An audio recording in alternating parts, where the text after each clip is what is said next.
Okay. What about this image?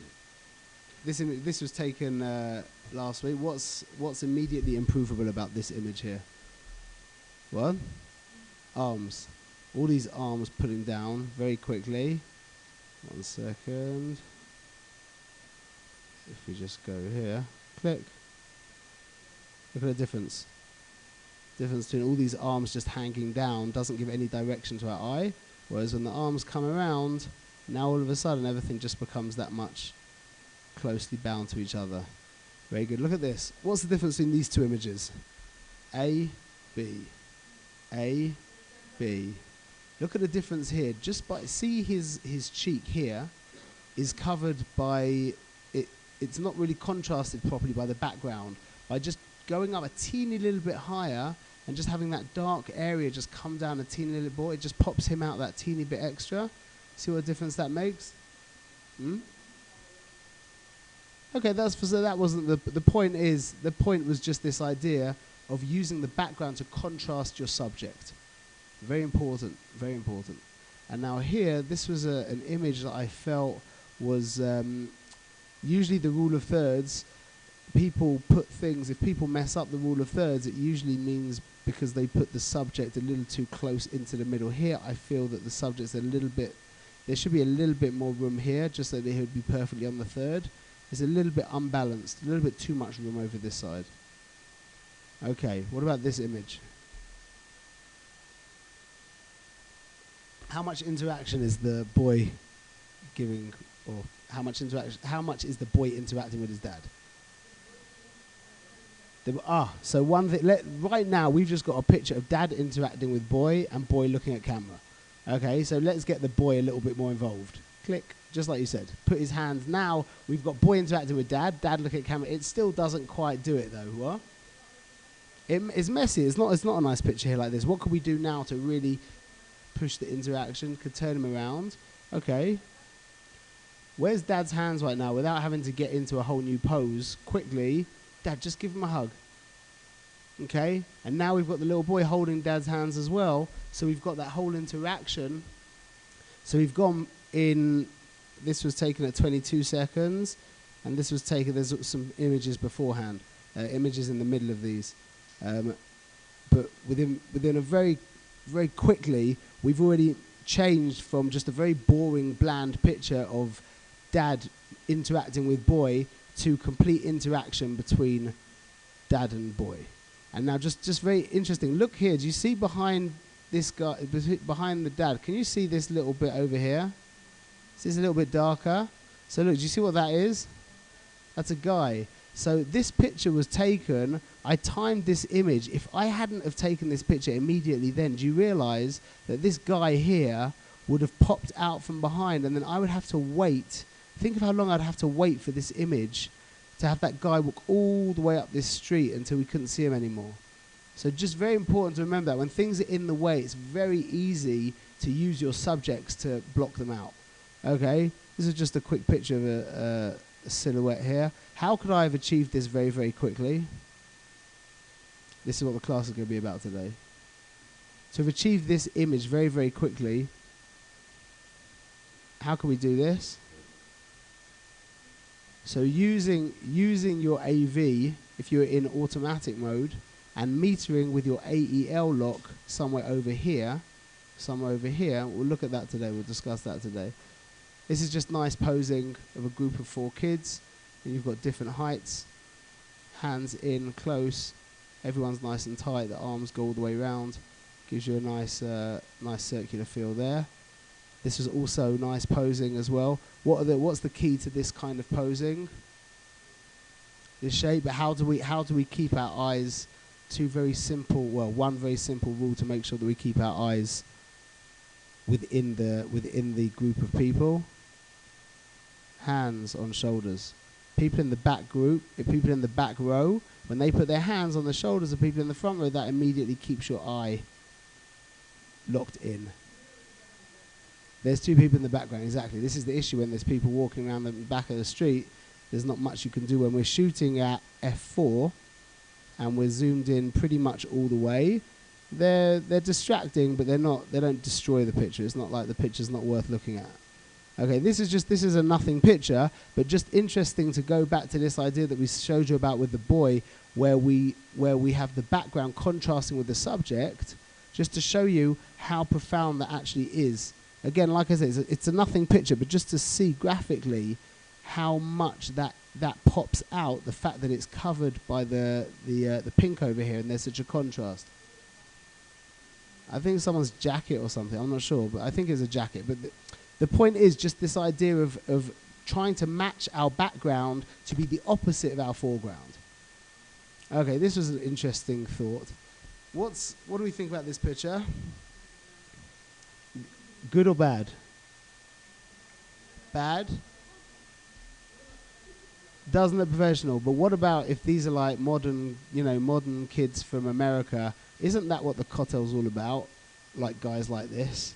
Isn't that like, I know we're just looking at like there's a guy in the background, but he's like, this is like, so anyway, so I took this picture thinking it could go either way. I don't know what the parents are going to think. They could think like what you just said, oh, there's a guy in the background, or they could be, oh, that's nice. It's like really kind of in the mood, and it's, so I took another picture making sure that he's not there. And look, you can see him now just blocked slightly by this kid over there. Whether the picture's a good picture or not, it's not a particularly good picture. But just the difference is I covered myself. I didn't put all my eggs in one basket. I thought it could go either way, so I made sure I covered myself here. This was just an image to show you. I've taken probably, I don't know, 200-300 bar mitzvahs at the Kotel, and I'd never taken a picture like this, where I literally got down on the floor, had my guy with the flash come over from this side, and I literally had them looking over me and shot straight up the wall, which I thought was quite a nice picture. And again, this image here, just covering my bases. What? This is a lovely shot, yeah? This is also quite a nice picture, but it's a different picture. Sorry? That book in the background is distracting. Yeah, I agree with you. But just the idea of once we've got one picture, it's just this idea of cashing in. Once you've gotten somewhere and you've got a picture, just make use of the time and get another shot that maybe someone will appreciate. Somebody might have a special kind of relationship to sticking a note in the wall or something. Again, this is not a particularly impressive picture by any means. The reason why I showed you this picture is how could we make sure... Do you see that the chances of actually having everybody where we can see their faces is kind of slim? This guy's just popped behind. What's the thing... What could we say potentially to a group of so many people where we're going to be able to where we would be able to see everybody's face? Squeeze in, that would probably do the opposite of helping you see everyone's face. One thing that I say in this kind of very unposed, informal, just mush of people is I'll joke around and say very loudly, okay, everybody is responsible for their own face. Okay, if you can't see me, that means I can't see you. Very, very often in a group picture like this, somebody will be standing literally behind somebody else, and that's annoying. So when you're dealing with a picture like this and you're not posing everybody, you're literally just smushing everybody in. I think the one thing I did was get him to put his hand there and him to lean in, which didn't work particularly well. But if you shout out everybody's responsible for their own face, make sure you can see me. If you can't see me, I can't see you. That kind of covers you. What's the problem with this image here? You know these people are? You know them? They're from England, yeah? Okay. What's the issue with this image here? It's beautiful, except for one little thing. Yeah?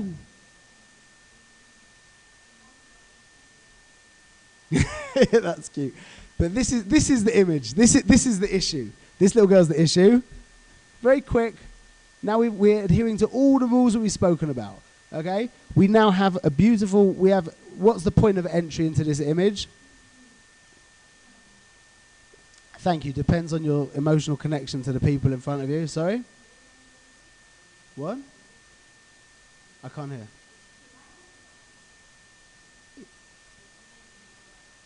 Which girl?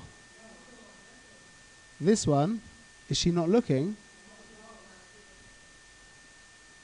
Oh no, she's smushed and her arms don't help. This creates a line here, doesn't allow you to flow round. By connecting these pieces of the puzzle here, Now we move around very quick. We've got this girl here has her arms in. She's tilted in. Very importantly, she's turned inwards. She's also turned inward. Both of them are turned inwards. We have her arm here, 2 arms over here, because we couldn't have this arm to go behind this girl, and to have it just dropping down, she would end up looking a little bit awkward. So she's posed very comfortably. She's posed comfortably, and it's just a very clean image where the eye just moves around very easily without any distractions. Now, what about this image here? Mum looks a little bit awkward, Beseda, but apart from that, what's annoying me about this picture here?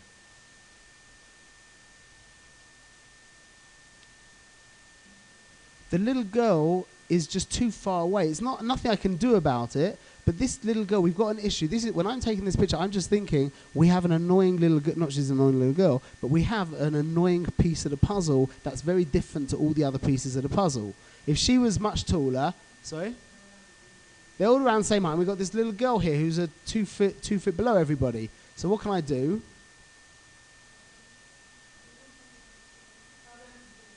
Tell them to exactly. To put her on a chair is not particularly practical, but just have everybody drop down. Now, they all looked at this point very awkward, especially the mother. However, by me stepping back and cropping right in, you don't see her awkward. It's only her body from below her waist that starts to look awkward. So from me cropping straight in, we've now completely minimized this problem of all this space. What's the key of posing, people? Our first key of posing groups, the most classic of all rules: keep all the heads as close to each other as possible. Okay, keep all the heads as close to each other as possible. So here, this is the issue. It's not allowing us to do this, whereas here, we've been able to do that. Once we've now got these 5 girls and the mother, now it's time to get some kind of interaction, okay? We have our classic picture. This is a nice, happy picture. Now let's, as a photographer, just go that little extra yard and not just have a classic pose picture. Let's get some interaction. So that everybody stick out their tongues. Again, just be goofy. You can just be goofy, and all you're trying to do is get the pictures between. Everyone stick your tongue out at Mum. Yeah, that was it. It's stupid. It doesn't look very good here. But what happens now, everybody started to like relax and do something themselves. They realized what we're trying to do over here. And now we've got a great picture. This is probably everyone running into Mum again with Mum in the middle. I always think about your Mum with you guys running in when I see this picture now. Anyway, okay. What about this image here?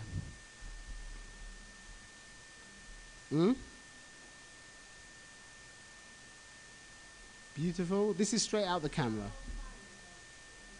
So this potentially could be knocked out the way. Oh, 1 second. We can only see it here. This over here is kind of distracting. But this line over here, she's relaxed in her pose. The light's beautiful. This line over here, let's just straighten it just to make it look. Let's just make it perfectly straight. Okay. This line over here, what does this line do? What's this line doing? What? Attention. Thank you very much. Your eye, obviously this is our point of entry, the color's face.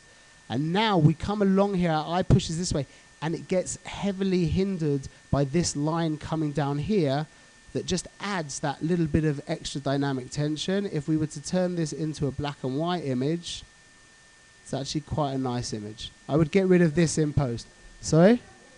You don't like it in black and white? So, okay, I hear. It could go either way. I would get rid of this in post, but otherwise, for straight out of camera, that's quite a successful image. This image, however, on the other hand, I did not like. This was a mirror, and I was trying to make use of, this was as good as it got. I took about 10 pictures in this situation. A mirror is too much.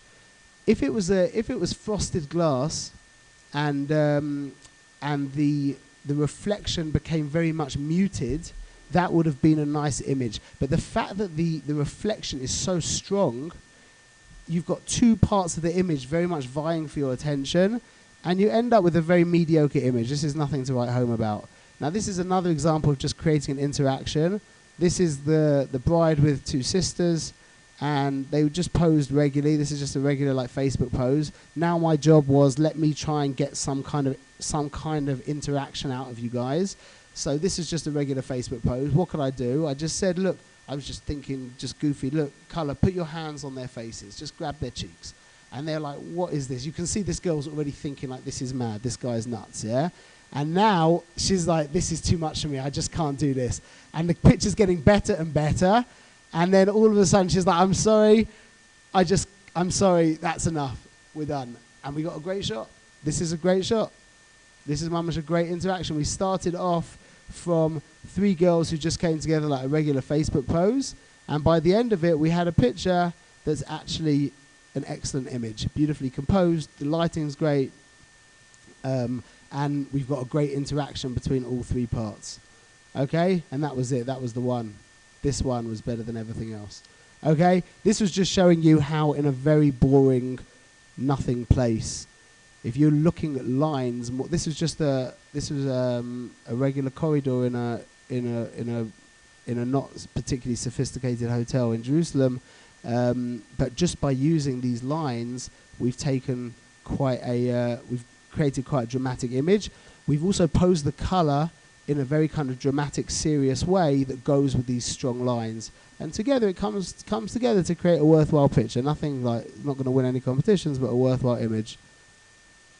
Okay, so just making use of these vertical lines over here. Again, just a nice image, nothing to write home about, but just making use of just what's around. Okay, now here, I wanted to take a picture of the color spinning. Okay, so what am I immediately going to do with my stats? 1 second. Why can't you see this? Here we go. So I've immediately changed from, I'm using my wider lens now. I've changed to 1,000. I've pumped my ISO up very high, yeah, which means then I can now give myself a shutter speed of 1,250th of a second, which means when she starts spinning around, I'm going to get every picture sharp. Now, how many pictures did I take here? Let's just see, 1 second. 1, 2, 3, 4, 5, 6, 7, 8, 9, 10, 11, 12, 13, 14, 15, 16. 16 pictures, okay? And how many of them are going to be, how many of them will make it to the album? No, no, no, maybe, maybe, maybe, no, no, no, no, no. That's a good shot. That's a good shot. Let's just crop in here. Let's see what happens here. There we go. We got a great shot. Great expression. This, I couldn't move. Look how heavy that thing was. There was just no way of moving it. We tried, but it wasn't moving. So we just decided it's going to be better to shoot here than anywhere else. And out of those 16 pictures, what do we call that again? What do we call that? Taking 16 pictures and pulling out 1 or 2 great shots? Anyone remembers? No? Engineering the odds. Engineering the odds. Somebody, in fact, somebody responded to one of these things that I did, and he called it, what was it? Spray and pray. That's what he said. He said, why are you teaching people spray and pray? And I said, I didn't say anything to him. I will say to him, I'm not teaching spray and pray. I'm teaching engineering the odds. It's fine. We don't have 36 we don't have 36 exposures now on when we're dealing. I don't even start my counter by the end of the wedding. My counter is still at 1,999. It didn't even begin. So it's a difference. Okay, then there was this was just, again, just being goofy and cheeky. She is really going to appreciate this image. It's just cute. It's funny. She's like a quirky kind of cute girl, and she's going to appreciate this image. It's just funny. Okay, there was no way of avoiding this reflection. So that kind of yeah. Okay, this is just very classic posing. This is just straight out of camera. This is adhering very strongly to the rule of thirds. What's the direction of this image? Where's our point of entry? Into her face, and then immediately our eye comes out this way and comes back here, and therefore it's balanced. Everyone understands why it's balanced? Because balance isn't just about our subject. Balance is about the tensions that come from the subject. So when we have a strong tension coming this way, this means this image is balanced, because really this is our entire subject. Okay, and this was just a cute picture. the groom had gotten these. Oh, sorry.